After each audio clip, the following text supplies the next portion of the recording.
Well, digging deeper into one of America's best novelists and the king of horror. Joining us now is author Bicks, who just released her book, Monsters in the Archives, My Year of Fear, with Stephen King. Caroline, thanks for coming in. Thanks so much for having me. We're excited to have you in here. You were a big Stephen King fan. Huge. From a very young age. Tell us about your book and how it kind of all unfolded for you. So, first of all, I'm a Shakespearean. I'm a Shakespeare scholar. Okay. I was a professor of English at Boston College, and this position of the Stephen E. King Chair in Literature came up at the University of Maine 10 years ago. I applied, I got it. I loved Stephen King since I was 12. Yeah. I was told, don't ever reach out to him. You're never going to meet him. I was like, all right, fine.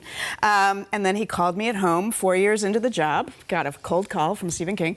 Never say never. Never say never. And I invited him to come speak to our students, and he was so kind and generous that I felt comfortable enough asking him and Tabitha, his wife, also a UMaine alum, if I could spend a sabbatical year in their archives, their personal archives attached to their home in Bangor, and explore the first drafts of all the books that scared me in the 70s when I was a teenager. Amazing full circle. Full circle, kind of moment for you. Yes. So in the book, you link some of your personal fears to the stories that you're researching. Yes.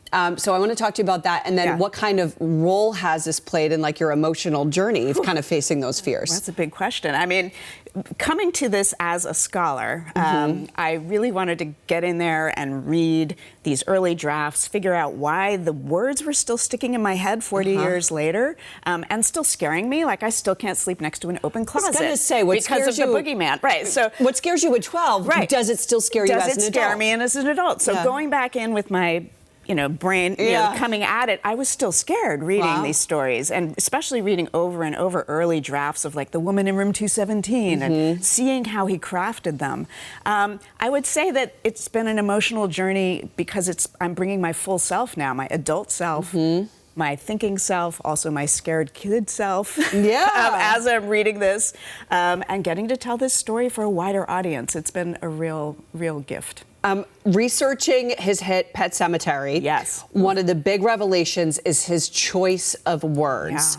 What is it that you want fans to understand about the way that he writes? I would say not just fans, also people who have maybe written Stephen King off, is that he is such an intentional writer. I was really, day one, going into the archive, seeing the copy editor's notes and his responses on sticky notes, because it's the 1970s, right? So I could see him standing up for particular word choices because of the sounds that they made. And so for me, Pet Sematary became a story about sonic horror. You could see him over the drafts picking on particular word sounds to create this, not just imagine, putting this horrible story in people's heads, but also sounds in their ear. So literally the way that it just even sounded being read out loud mattered to him. Like shouting, or the word clittering instead of clattering. Like he's really thinking about the effect on the reader. Intentional.